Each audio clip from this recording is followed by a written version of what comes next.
were always so combative. It was the same when we played table tennis at Chisfield. You always looked as if you were trying to kill me. I wanted to win. Of course I wanted to win. You wanted to win. I wanted an agreeable game of table tennis.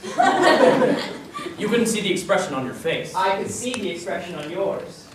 Well, what about those games of poker, the ski hunt at Byron Cell? You once cleaned us all out, you remember that? With a non-existent straight. We're all counting the cards, we're all mathematicians.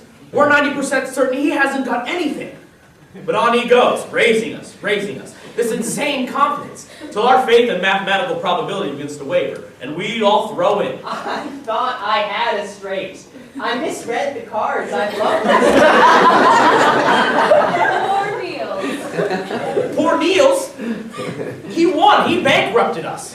You were insanely competitive.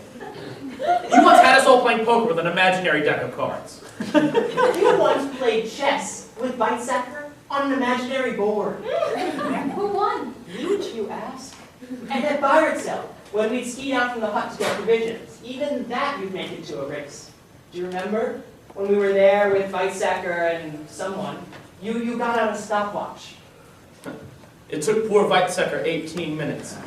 You were down in 10, of course. 8. I don't recall how long I took. 45 minutes. Thank you. Some rather swift skiing going on here, I think. Your skiing was like your science. What were you waiting for? Me and Weizsäcker to come back up to just some slight change of emphasis?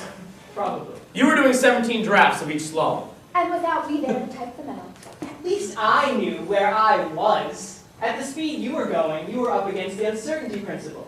If you knew where you were when you were down, you didn't know how fast you got there. If you knew how fast you were going, you didn't even know you were down. I certainly didn't stop to think about it.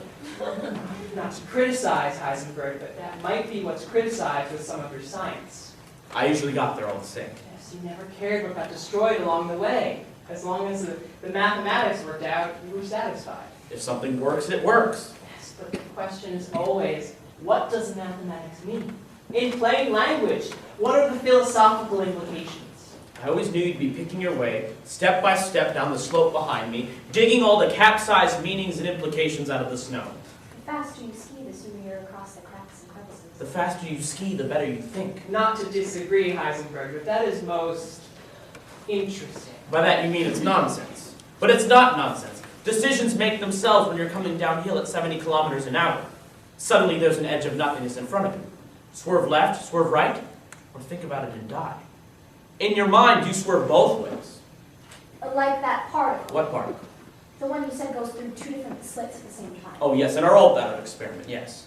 Or Schrodinger's wretched cat. That's alive and dead at the same time.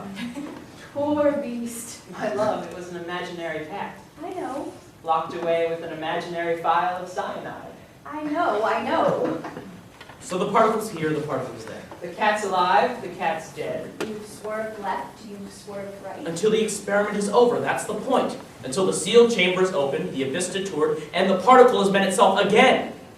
The cat's dead.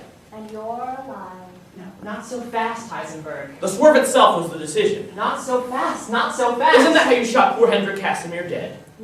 Hendrik Casimir? When he was working here at the Institute. I never shot Hendrik Casimir. You told me you did.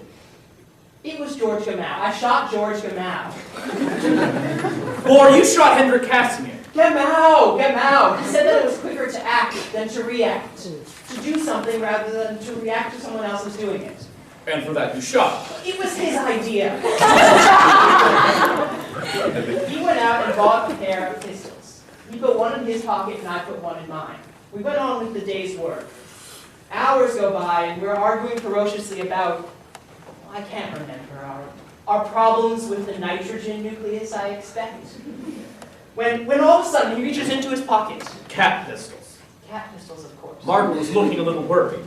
No, surprised at the turn of events. Now you remember how quick he was. Casimir? Gamow. Not as quick as me. Of course not. Compared with me. A fast neutron, however, so you're going to tell me. However, yes, before his gun is even out of his pocket. You drafted your reply. I've typed it out. You've checked it with Klein. I've retyped You it. submitted it to Pauli in Hamburg. I've retyped typed it again. However, yes, before his gun is even out of his pocket, mine is in my hand. And poor Casimir has been blasted out of existence. Except that it was Gamal. It was Casimir, he told me. Yes, well, one of the two. Both of them alive and dead simultaneously in our memory. Like a pair of Schrodinger cats.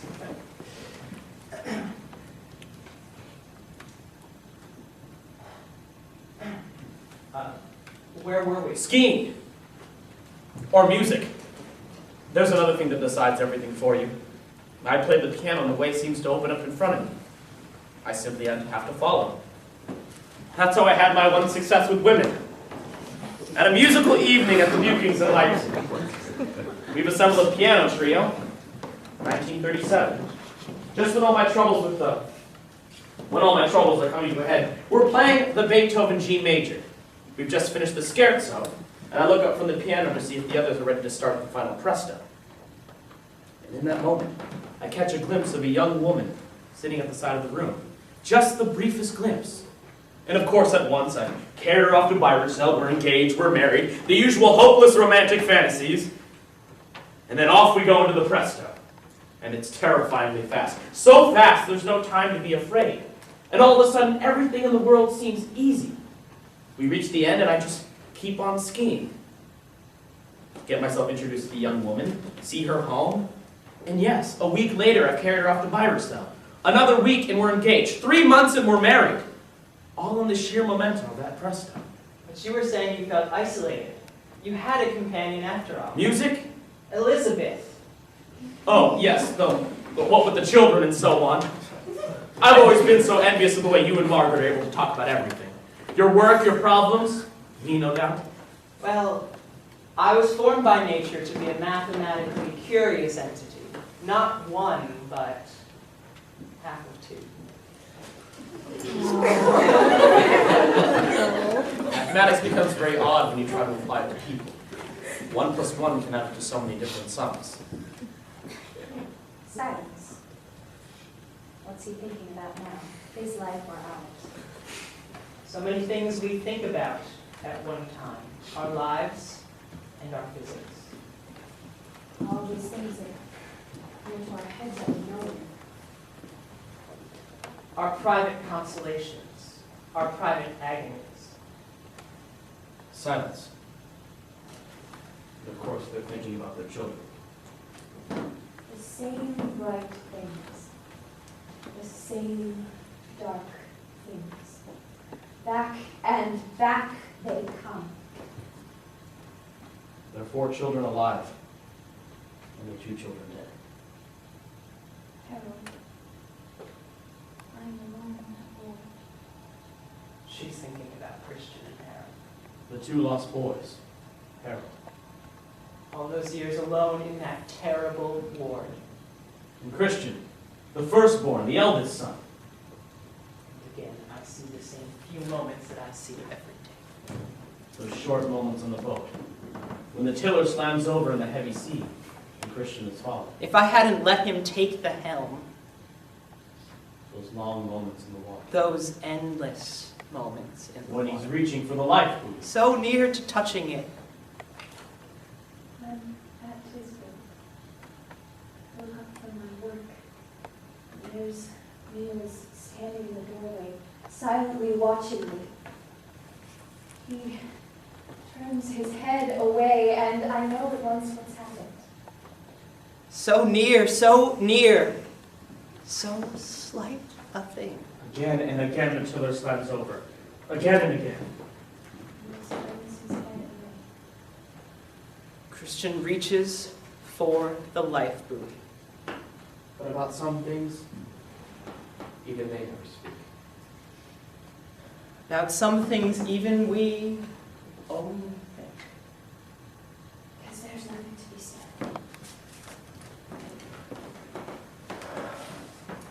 Well,